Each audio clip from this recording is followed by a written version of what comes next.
What is up, my movie fanatics? Kip Wild here with another I Love the 80s day. Today I want to talk about actors. A lot of them got their start in the 80s. A lot of actors that are still around today. We all had big blockbuster hits in the 80s. But I want to talk about my top 10 actors. Now this was a hard list for me because, as I said before, a lot of them are still around and I really enjoy a lot of the actors. A lot of the movies that they did, and because there were so many movies that I was such a fan of back then, I really had trouble narrowing it down. So let's hop right into it since we're doing a top 10. At number 10 is Anthony Michael Hall. Now, we all know him from Weird Science, Breakfast Club, National Lampoon's Vacation, the blonde nerdy kid in Weird Science. He is funny. He was young at the time. I liked his quirkiness, his awkwardness, especially in Weird Science.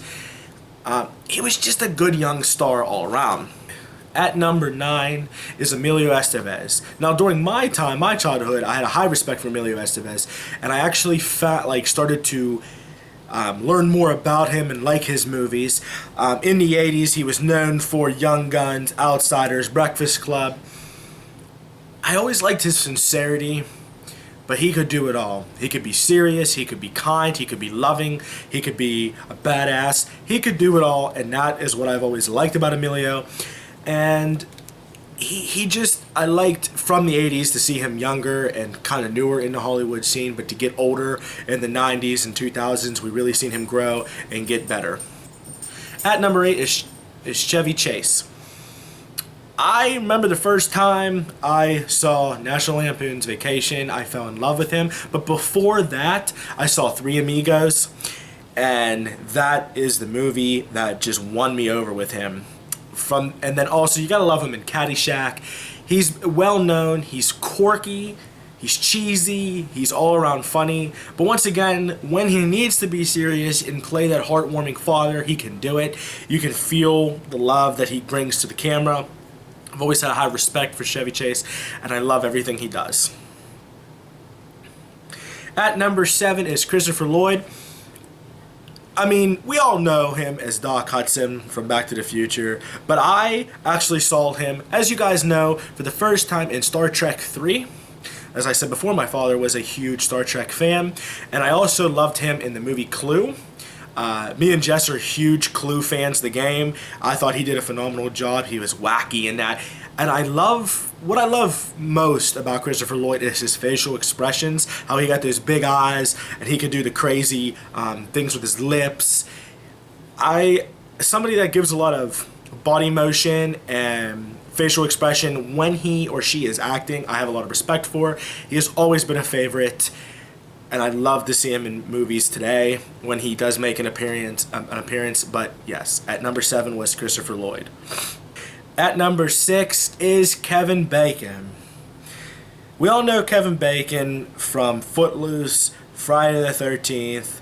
I personally liked him in Diner and Quicksilver. Both great movies. But the performance he does in Friday the 13th and Footloose is like night and day. We have seen Kevin Bacon do it all. Now, if we fast forward time here, we go back to where, in the 2000s when he does The Following.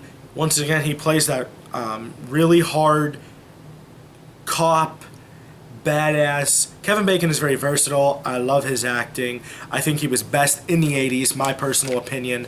But I've always had a respect for him, especially in Footloose.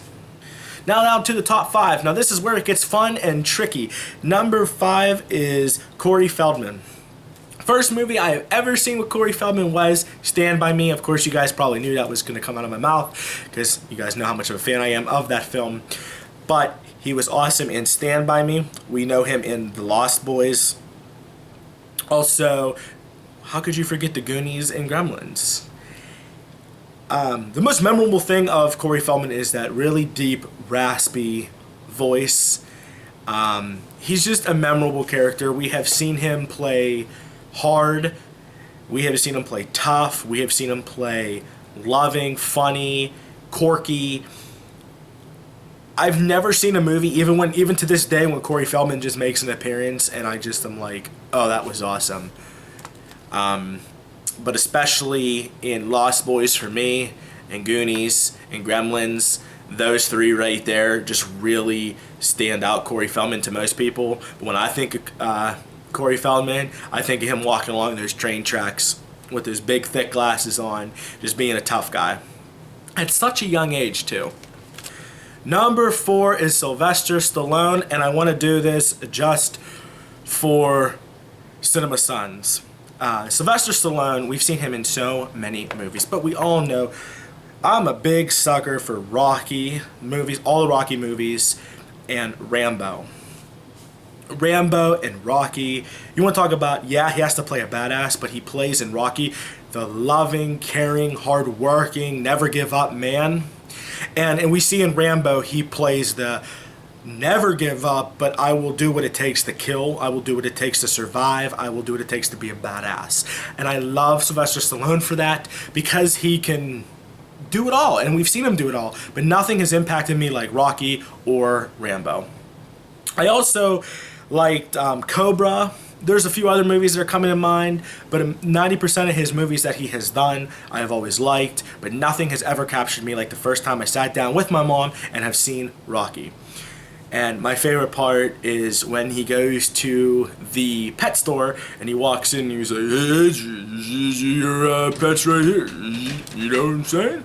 That's for you, Cinema Sons. That's my little Sylvester Stallone. It's not as good as my Arnie. Maybe we'll get there with some little Arnie coming up. At number 3 is Harrison Ford. We all know that I'm not the biggest Star Wars fan, but I have a respect for the movie itself and what it's done to this culture and how much of an impact people just fall in love with the film. And Harrison Ford did 2 awesome franchise movies, and that is Star Wars and Indiana Jones. Can't go wrong with either of them. Everyone has seen Star Wars, at least one of them, and everybody's seen at least one Indiana Jones. They never get old except for the last Indiana Jones, cough, cough. And I just love how he can, he's just such a badass. Especially in Indiana Jones, how he just looks at something, looks at a problem, takes it over, and doesn't care, fights hard, and gets the job done. At number 2 is Tom Cruise. I personally, to this day, still love Tom Cruise, but the first movie I've ever saw Tom Cruise in was Rain Man. Him and Dustin Hoffman, I've explained this movie before, and I loved it from day one. From there, I've seen him in Cocktails, another one of my favorites, and one other favorite would have to be Top Gun. All great films. I think I love how he always plays some sort of, whether it be a cop, CIA agent, some sort of spy, whatever it may be. I love how he can do it, but he does it well, and we have seen his soft side, but it never gets old. His style of acting has not changed in my eyes since the 80s, and that's when he was the best. Now, the big number 1, I'm sure you guys can probably guess this if you know me well enough, and it is Patrick Swayze. Now, I don't know if I shocked you guys with that or not, but Patrick Swayze to me is an idol, because he came from nothing. He took dance lessons. He lived with his mom. He took dance lessons. I'm sure a lot of you guys know that. And he turned into just awesome actor. We lost him at such a young age. And I have never seen a movie or when he did Saturday Night Live that I've never liked him in. Of course, my personal favorite movie is Roadhouse. He's also done Red Dawn. We've seen him in Dirty Dancing and Ghost. His prime was the 80s. He can be a badass. He can be a loving romance. He can be comedic. He is all around an amazing actor, and it's sad that he is not with us to this day because I have a high respect for him, and I just wish he was still around to do more movies. But all of these actors in this top 10 are my favorites, and when I think of these actors, I never think of them today. I think of them back in the day when they were younger. So that was number 1. And this was a tough call, as I said, guys. It was hard to only pick 10, but all these guys are great actors in my eyes, and then they've they were all around. Most of them are around to this day, still making appearances, cameos, producing, whatever it may be. But I hope you guys enjoyed this list. This was fun for me. Until next time, guys, take care. Happy watching. I hope you're enjoying this week, and take care. The ladies are up tomorrow.